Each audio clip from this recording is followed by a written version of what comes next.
Today, we're digging into the future of work and learning, but probably not the one you've been hearing about.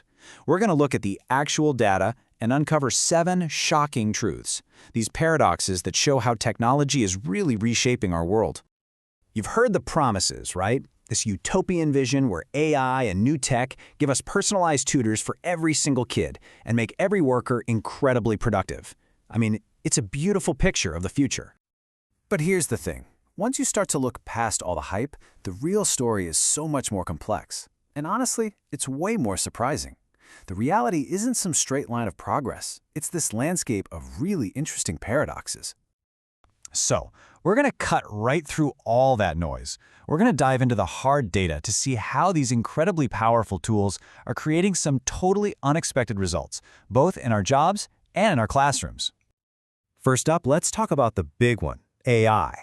Is this amazing technology going to make our society more equal, by lifting everybody up, or is it actually going to end up pushing us further apart? The answer is not what you think. Okay, so for decades, there's been this big idea called skill-biased technological change. It sounds super academic, I know, but the concept is really simple. New tech always helps the people at the very top the most. It makes the rich richer, and that inequality gap just gets wider and wider. We've seen this story before. But, and this is a huge but, generative AI is completely tearing up that old playbook. The data shows this wild thing called an inverse skill bias. Just look at these numbers. When using GPT-4, the top performers, they got a nice 17% boost. But the below average performers, their performance shot up by a staggering 43%. AI's biggest impact isn't on the experts, it's on dramatically lifting up everyone else. So in our jobs, it seems like AI is closing the skill gap. Fantastic. But when we shift our focus over to our schools, this very same technology creates a totally different kind of problem. And this is where our first big paradox really comes into view. First off, the adoption is it's massive. An unbelievable 86% of students, think about that. That's almost 9 out of every 10 kids are already using AI tools for school. That dream of a personal tutor for every child, it feels like it's right around the corner. And yet, here's the twist. 50% of those exact same students say that using AI in class makes them feel less connected to their teachers. This is what we call the personalization paradox. In our rush to customize learning for every individual, we might actually be automating loneliness. And this quote from Stanford's Dan Schwartz just nails the danger here. He says, "The fear isn't just that we teach badly, but that we get more efficient at it. We could end up scaling bad teaching methods and stripping out the human connection that's, the whole point of learning." And this tension, it isn't just about connection. It actually goes deeper into how we even measure learning in the first place. The tools we have are changing so fast that they're forcing us to rethink our oldest ideas about what success in education even looks like. Okay, think about massive open online courses, MOOCs. For a decade, they've been slammed for one thing: terrible completion rates. You've probably seen the headlines. And for a long time, this was held up as proof that the whole online learning thing was a failure. But what if the problem wasn't the students? What if it was the metric? When you measure it differently, the entire picture changes. That traditional rate of 30%? Well, if you only count the people who actually started doing the work, it jumps to 43%. And what about the people who signed up with the intention of finishing? It's almost 50%. The failure wasn't in the learning. It was in our totally rigid, one-size-fits-all way of measuring it. So it's not just how we measure learning that's evolving. The actual tools we're using are going through a revolution. Tech that was once dismissed as a total gimmick is now becoming a serious results-driven platform. And I am talking about virtual reality. Seriously, forget the idea that VR is just for gaming. In the corporate world, it is an absolute ROI machine. The data is just wild.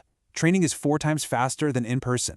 Knowledge retention is at 80% a year later. And companies like Tyson Foods, they saw a 20% drop in injuries.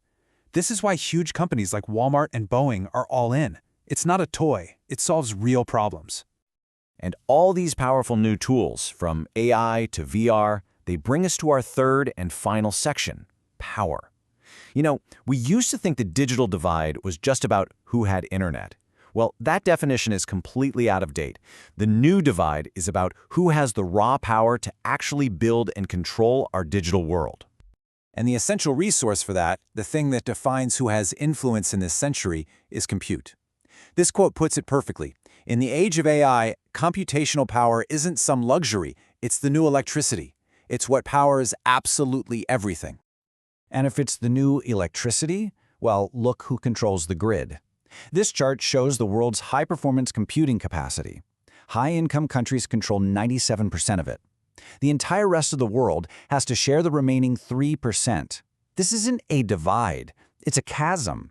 It's creating a new kind of digital colonialism, where the future is being built by and for a tiny sliver of the planet. Now, this insane concentration of power leads to another threat, one that's a little more subtle. It's not just about fake news, it's about something more systemic, the slow, steady collapse of our entire information ecosystem online. So here's how this feedback loop works. Step 1.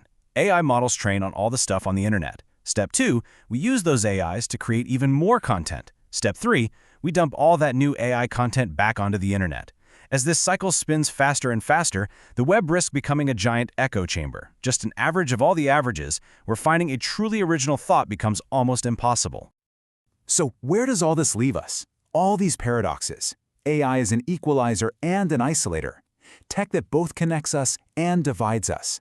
It all points away from that simple human versus machine story. The real fight isn't out there. It's in here. It's internal. The fundamental choice we all have to make is this. Are we going to use these unbelievable tools to augment our best qualities, our creativity, our empathy, our intelligence? Or are we going to use them to automate and, in the end, devalue those very same things? It all comes down to our intention. The tools are here. They're powerful. But the blueprint for the future, that's not written yet. So the ultimate question this data leaves us with isn't about what the technology can do. It's about what we, as people, will choose to do with it. Will we design a future that makes us more human or one that makes us obsolete?